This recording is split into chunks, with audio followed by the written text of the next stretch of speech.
ভালনে সকলোৰে আশা কৰোঁ আপোনালোক সকলো ভালে আছে এই কাপোৰযোৰ যে দেখিছে বৰ্তমান এই কাপোৰযোৰত মই দহি গুঠি আছিলোঁ ভিডিঅ' সামাজিক মাধ্যমত খুব দেখি আছিলোঁ পংকজ পাঠক ডাঙৰীয়াৰ লগত সেইদিনা যিটো ঘটনা হৈ গ'ল বহুত বেয়া এটা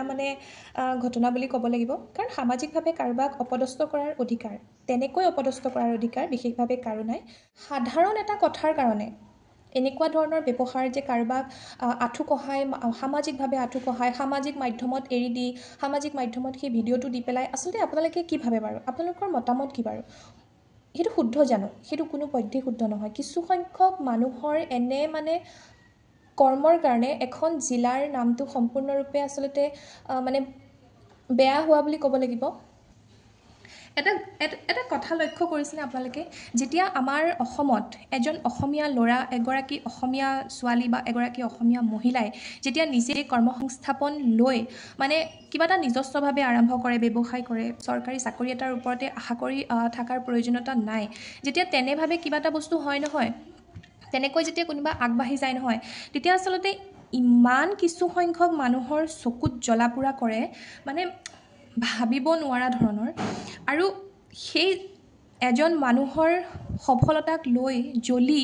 আচলতে তেওঁলোকে ইমান নিকৃষ্ট কাণ্ড কৰে যে সেই মানুহজনক কেনেকৈ তললৈ নমাই আনিব পাৰি কেনেকৈ আমি তেওঁৰ সম্পূৰ্ণ ব্যৱসায়টো বেয়া কৰিব পাৰোঁ সম্পূৰ্ণ তেওঁৰ কৰ্মক আমি প্ৰভাৱ পেলাব পাৰোঁ আমাৰ অসমত সেই বস্তুটো বহুত পৰিমাণে হয় বহুত পৰিমাণে নহয় বহুত হয় বহুতবাৰ দেখিছোঁ তাৰ এটা উদাহৰণ পংকজ পাঠক ডাঙৰীয়াৰ লগত যিটো সামাজিকভাৱে অপদস্থ কৰিলে তেওঁক সেইটো হয় তেওঁ ইমানো ডাঙৰ একো অপৰাধ কৰা নাছিল চাগে যাৰ কাৰণে তেওঁক আচলতে আঁঠু কঢ়াবলগীয়া হ'ল সামাজিকভাৱে আঁঠু কঢ়াবলগীয়া হ'ল ভিডিঅ'টো আচলতে একেবাৰে নিন্দনীয় আৰু এই যে কিছুমান ভিডিঅ' প্ৰচাৰ কৰাৰ ক্ষেত্ৰত সামাজিক মাধ্যমসমূহ আচলতে অকণমান সজাগ হোৱা উচিত কাৰণ আজিকালি হাতত মোবাইল থাকিলে বুলিয়ে তৎক্ষণাত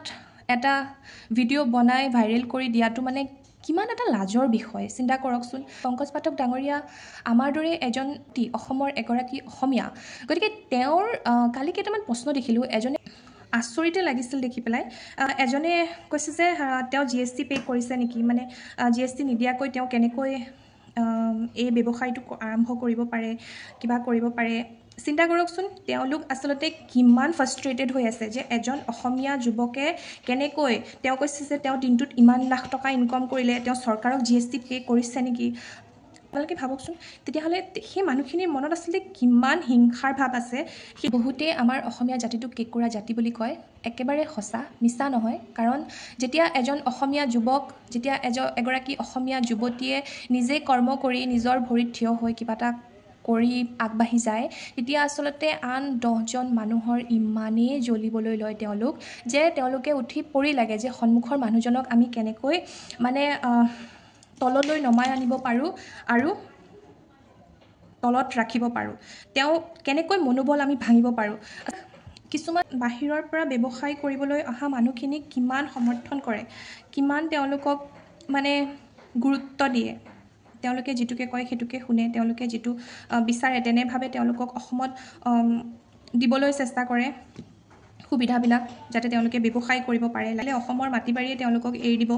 পংকজ পাঠক ডাঙৰীয়াৰ লগত যিটো ঘটনা হৈ গ'ল সেই ঘটনাটো আচলতে একেবাৰে নিন্দনীয়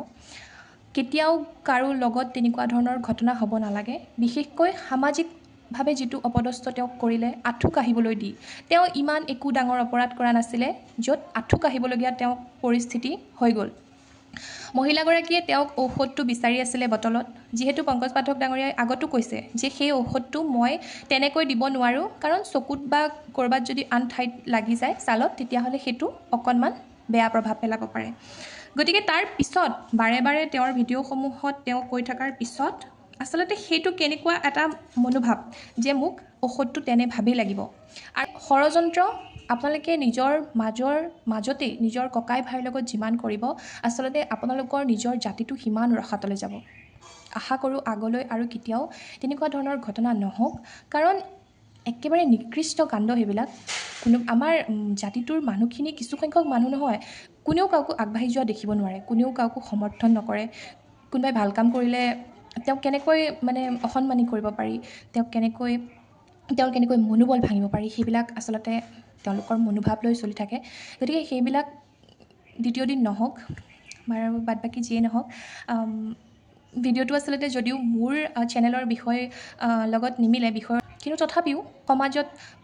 দেখি থকা কিছুমান কথাত আচলতে মাত নামাতিলে নিজকে বহুত দুখী নিচিনা লাগিব। কাৰণ আজি তেওঁৰ লগত যেনেকৈ হৈছে, কাইলৈ হয়তো মোৰ লগতো হ'ব পাৰে, আপোনাৰ লগতো হ'ব পাৰে, আন কাৰোবাৰ লগতো হ'ব পাৰে। গতিকে অকণমান সাৱধানতাৰ প্ৰয়োজনীয়তা আমাৰ আছে। আমাৰ মানুহখিনিৰ আচলতে মানসিকতাটো অকণমান সলাবলৈ হ'ল। যিটো হিংসাৰ মনোভাৱ নহয়, সেইটো অৱশ্যে অকণমান এৰিবলৈ হ'ল। বাকী আপোনালোকৰ মতামত কি সেইটো মই নাজানো বাৰু।